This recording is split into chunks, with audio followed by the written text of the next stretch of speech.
Everyone, welcome to my channel. তোমাদের সহচরী দীপিকা। আশা করছি আপনারা সবাই খুব ভালো আছেন আর আপনাদের আশীর্বাদে আমরাও খুব ভালো আছি। আজ হচ্ছে রবিবার আর আপনাদের তো আগের ব্লগেই শেয়ার করেছিলাম আমরা এসেছি একদিনের জন্য লিভারপুলে ঘুরতে। আর ট্রেন যেহেতু লেট করেছে তার জন্য আমাদের লিভারপুল স্টেশনে পৌঁছাতেও কিন্তু অনেকটা দেরি হয়ে গেছে। লিভারপুলে এসে দেখছি এখানে কিন্তু আজকে অনেকটাই ভিড় হয়েছে। ভাবতে পারিনি আজকের দিনে এখানে এতটা ভিড় হতে পারে।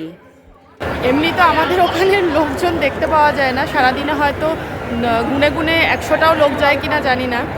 তো যখন কোনো লোক মানে কোনো জায়গায় এসে আমরা লোকজন দেখতে পাই প্রচুর পরিমাণে, ভীষণ ভালো লাগে। দেখুন কতজন এসেছে এখানে লিভারপুলে, একদিনের জন্য এসেছে সবাই এনজয় করতে। ভিড় দেখেছেন কতটা, ভাবতে পারি না এতটা আজকে ভিড় হবে।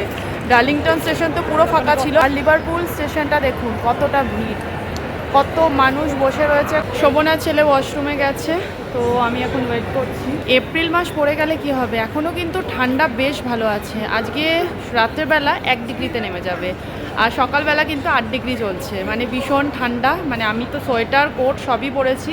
এক তো এত ঠান্ডা, তার মধ্যে ঠান্ডা ঠান্ডা হাওয়া দিচ্ছে, কি যে বিচ্ছিরি অবস্থা। আর জানেন তো এই স্টেশনে আমি একটা খুব ভালো জিনিস দেখলাম, এই যে এখানে দেখুন জলের বোতল রিফিল করা যাচ্ছে। এখানে কিন্তু বাড়ির থেকে জল আনতে হয়, আদারওয়াইজ কিনতে হয়। এইভাবে যেখানে সেখানে কিন্তু জল রিফিল করা যায় না, জল ভর্তি করে নেওয়া যায় না, যেটা আমাদের ওখানে খুব ভালো ব্যবস্থা রয়েছে। এখানে কিন্তু সেরকম কোনো ব্যবস্থা নেই যে রাস্তাঘাটে আপনি জল ভরে নেবেন খালি বোতলে। তো এখানে দেখলাম, মানে একমাত্র আমি এই স্টেশনেই দেখলাম এতদিন পর যে জলের বোতল মানে খালি বোতল আপনি ভরে নিতে পারবেন। এটা কিন্তু খুব ভালো ব্যবস্থা এই স্টেশনের। তো আমরা এখন যাব হচ্ছে আর্ট গ্যালারির ভেতরে। এটা হচ্ছে আর্ট গ্যালারি, ভেতরটা ঘুরিয়ে ঘুরিয়ে আপনাদেরকেও দেখাবো।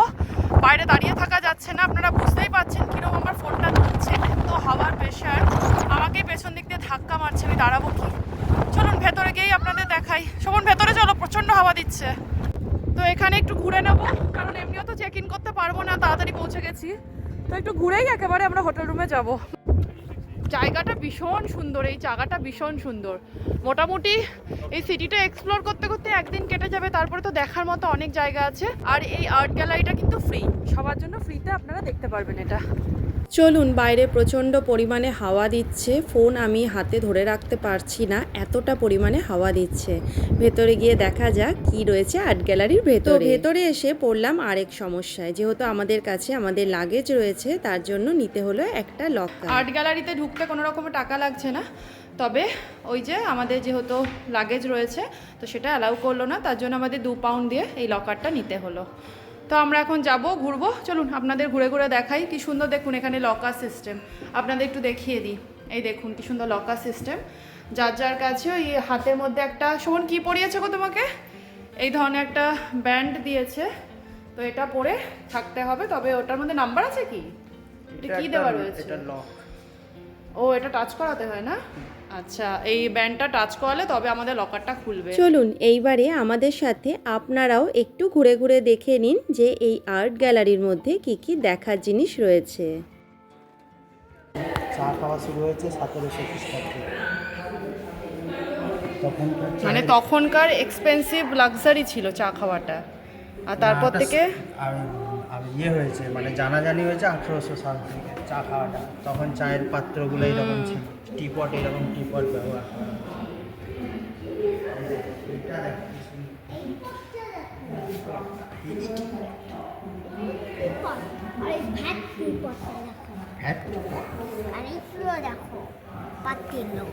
কি সুন্দর না এই টিপটটা, দেখেছেন কতটা বড় সাইজের, এতে কি মানুষ খেত সেটা তো জানা নেই। আগেকার সময় এমন ধরনের জামা কাপড় পরা হতো তারও কিন্তু কিছু নিদর্শন এখানে রাখা রয়েছে।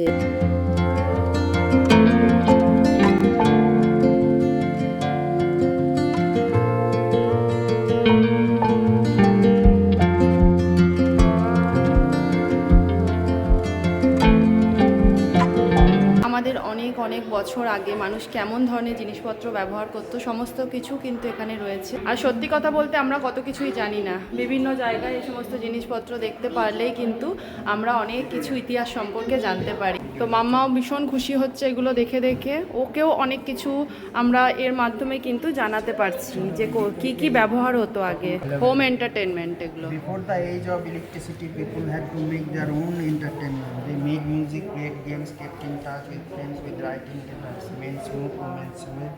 All the equipment involved made decorative pleasurable.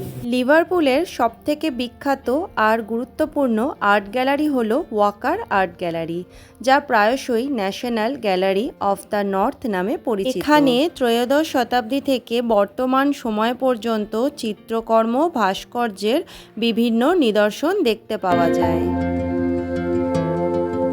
আমার পেছনে শুধু দেখুন এই ময়ূরটাকে কত সুন্দরভাবে তৈরি করেছে। দাঁড়ান আপনাদের একটু সামনে দিয়ে দেখাচ্ছি ঘুরিয়ে ক্যামেরাটা। এই ময়ূরটা দেখুন শুধু।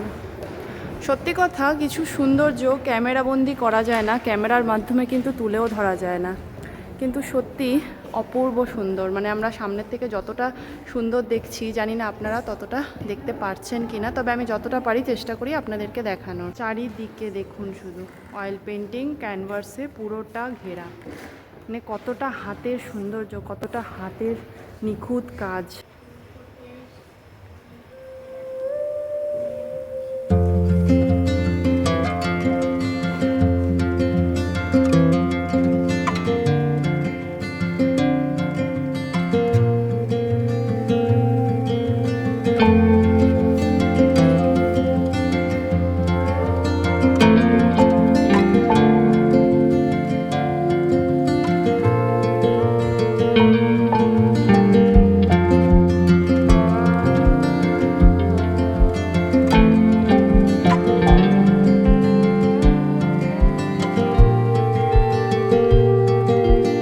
আর্ট গ্যালারিটা এতটাই বড়, 2 ঘন্টা আপনারা কিন্তু দিব্যি ঘুরতে পারেন এখানে। 2 ঘন্টা কাটানোর জন্য কিন্তু এনাফ জায়গা। নিচে ঢোকার সময় আপনাদের দেখালাম যেখানে লকার রয়েছে, ওর পাশেই কিন্তু রয়েছে কফি, স্যান্ডউইচ বা হালকা ফুলকা যদি আপনি কিছু খেতে চান তাহলে কিন্তু সেটাও খেতে পারেন। মানে এটা হচ্ছে 2 থেকে 3 ঘন্টা কাটানোর সব থেকে সুন্দর একটা ভালো জায়গা। সব থেকে বড় পাওয়া হচ্ছে এখানে এত সুন্দর সুন্দর ছবি নিখুঁতভাবে তুলে ধরেছে, সেটাই কিন্তু দেখার মতো।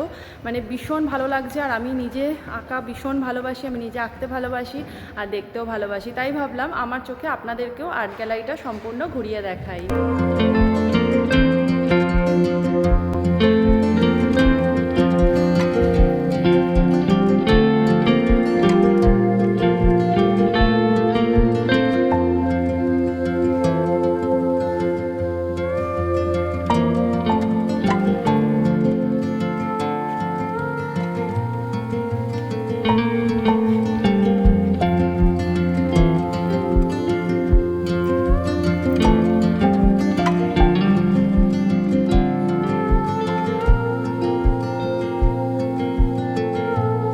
প্রতিটা ছবিই যেন কোনো না কোনো কাহিনী আমাদের বলে দিয়ে যাচ্ছে। প্রতিটা ছবি আমাদের কাছে একদম জীবন্ত মনে হচ্ছে। তখনকার মানুষদের জীবনযাপন পদ্ধতি কেমন ছিল, তারা কেমন গয়নাগাটি পরতেন, কেমন জামা কাপড় পরতেন, কি খাওয়া দাওয়া করতেন, সমস্ত কিছুই কিন্তু ছবির মাধ্যমে তুলে ধরা হয়েছে।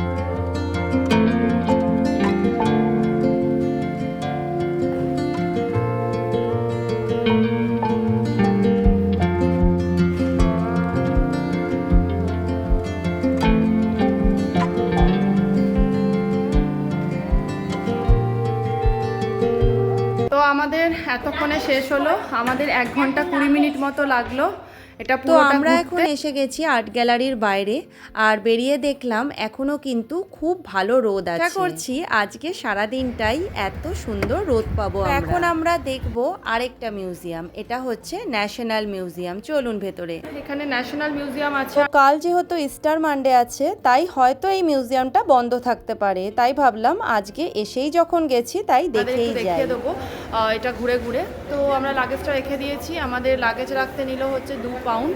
যেহেতু আমাদের কাছে এখনো পর্যন্ত লাগেজ রয়েছে, আমরা তো এখনো হোটেলে চেক ইন করিনি। তো যাই হোক, চলুন ভেতরে গিয়ে দেখি যে কেমন সুন্দর মিউজিয়ামটা।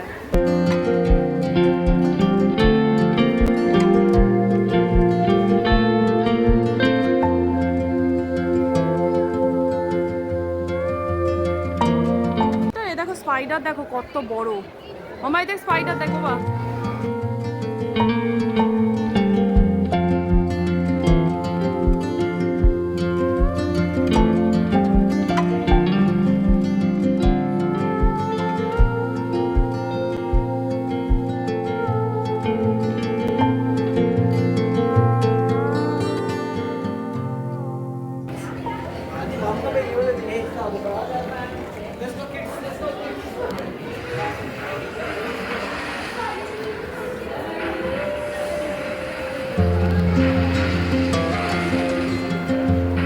এই জায়গাটাতে এসে আমার এক অন্য রকমের অনুভূতি হচ্ছিল। মনে হচ্ছিল জলের ছিটেগুলো যেন একেবারে আমার গায়ে এসে পড়ছে, সে যেন এক স্বপ্নের মতো। আর ছোট ছোট বাচ্চাগুলোও কিন্তু ভীষণ মজা পাচ্ছিল এগুলো দেখে।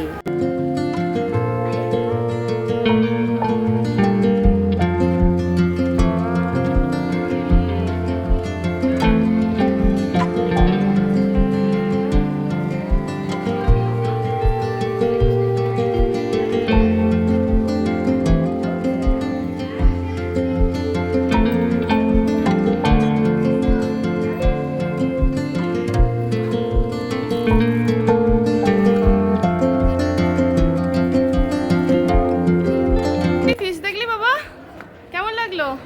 শার্ক দেখেছিস? শার্ক না ওগুলো, ওগুলো বাচ্চা শার্ক। ছোট ছোট মাম্মা, ছোট ছোট শার্ক। এক একটা ফ্লোরে এক এক ধরনের জিনিস রাখা রয়েছে। আমরা একদম গ্রাউন্ড ফ্লোর থেকে ফার্স্ট ফ্লোর দেখে নিলাম, এবারে চলে এসেছি আমরা সেকেন্ড ফ্লোরে। দেখা যাক এখানে কি রাখা রয়েছে। সোনি টিভি দেখতে পাচ্ছ? হ্যাঁ, কি না পুরনো কত ভাবো। তো এটা হচ্ছে বাগ হাউস। মামা সেদিনকার বুকসে পড়ছিল না বাঘ, ওই বাঘ। চলো দেখে আসি আমরা। এটা হচ্ছে লেজার হাউস ফ্লাই, কত বড় সাইজে বানিয়েছে দেখুন। বাচ্চাদের শেখার জন্য কিন্তু এখানে ভীষণ ভালো জিনিস রাখা রয়েছে, বিভিন্ন ধরনের কীট পতঙ্গ রাখা রয়েছে। আর মাম্মাকে কিন্তু এগুলো কিছুদিন আগেই পড়িয়েছিলাম, তো এখান থেকে কিন্তু অনেকটা বেশি কিছু জানতে পারবে। Orange head cockroach, Indian domino cockroach. এটা আবার কি ধরনের ককরোচ গো? আমি দেখিনি, আমাদের ককরোচ দেখি।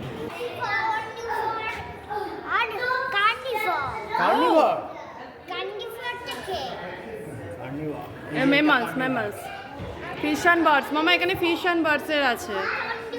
এসেছে করতে হচ্ছে সেইটারই স্কালগুলো রাখা।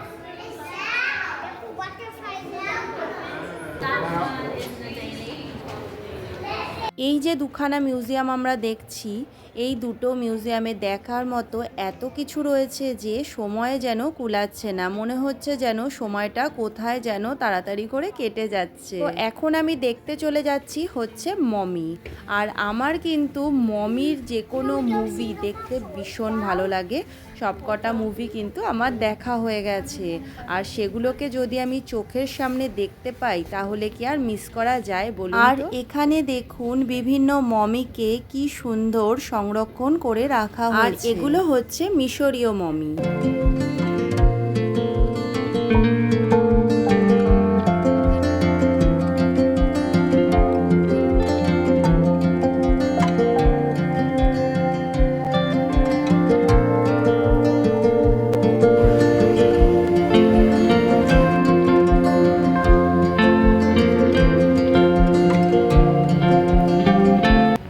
একটা মিউজিয়াম এতটা বড় আর এত কিছু দেখার আছে, সময় লাগছে আমাদের অনেকটা বেশি। সেই সকাল 6টায় আমি ঘুম থেকে উঠেছি, তারপরে এক ফোঁটা রেস্ট হয়নি। তো জানি না কখন হোটেলে গিয়ে পৌঁছাবো। শোভন তো কোনো জিনিস দেখতে গেলে খুব খুঁটিয়ে খুঁটিয়ে দেখে, ওর একটু বেশি সময় লাগে। আর মাম্মারও খুব খিদে পেয়ে গেছে, কারণ আমরা তো এখনও লাঞ্চ করিনি। ওই যা ট্রেনে কফি খেলাম ওটাই লাস্ট। তো জানি না কখন হোটেলে পৌঁছাতে পারবো। দেখি আর একটু ঘুরেই ভাবছি বেরিয়ে যাব।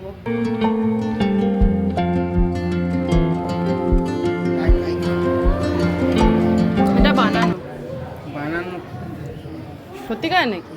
পাটা তো দেখো। তুই জানিস এটা পোলার বিয়ার?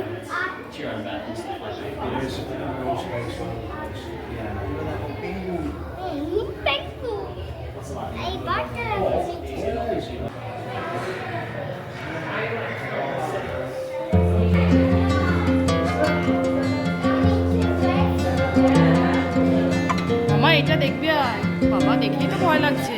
এটা ওই মেছো বিড়াল নাকি? বন্য বিড়াল, বন্য বিড়াল। মামা স্কুইরেল। লিভারপুল ন্যাশনাল মিউজিয়ামের মূল আকর্ষণ সেগুলো হচ্ছে অবিশ্বাস্য মিশরীয় মমি, ডাইনোসরস, আরও অনেক কিছু।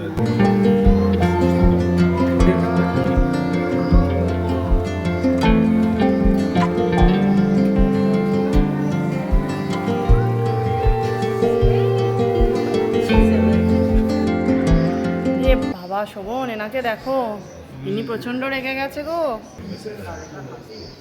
Big heads, aren't they?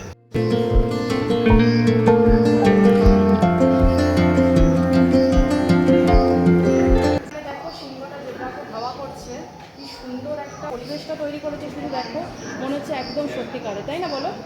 হ্যাঁ।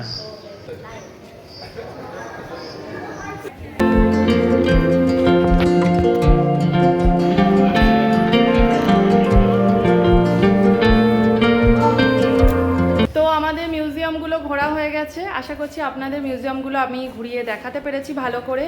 আর ভেতরে আমার একটু শরীরটাও খারাপ করে গেছিলো, আসলে এতটা গরম ভেতরে, আর একটু সাফোকেশন হচ্ছিল আমার। তো যাই হোক, ঘুরলাম, খুব সুন্দর ঘুরলাম আজকে, দুটো মিউজিয়ামই খুব সুন্দর, খুব ভালো লাগলো। আশা করছি আপনাদেরও অনেক কিছু আজকে আমি দেখাতে পেরেছি। তো এখন আমরা ক্যাব বুক করে হোটেলের দিকে রওনা দেব। তো আজকের ব্লগটা আর বেশি বড় করছি না, এখানেই ব্লগটা শেষ করছি। আমার ব্লগ যদি আপনাদের ভালো লাগে তাহলে প্লিজ লাইক, শেয়ার, কমেন্ট আর সাবস্ক্রাইব করে আমাদের পাশে থাকবেন। আমি ফিরবো নতুন আরেকটা ব্লগের সাথে। ততদিন আপনারা ভালো থাকবেন, সুস্থ থাকবেন আর সবাইকে অনেক খুশিতে রাখবেন। টাটা।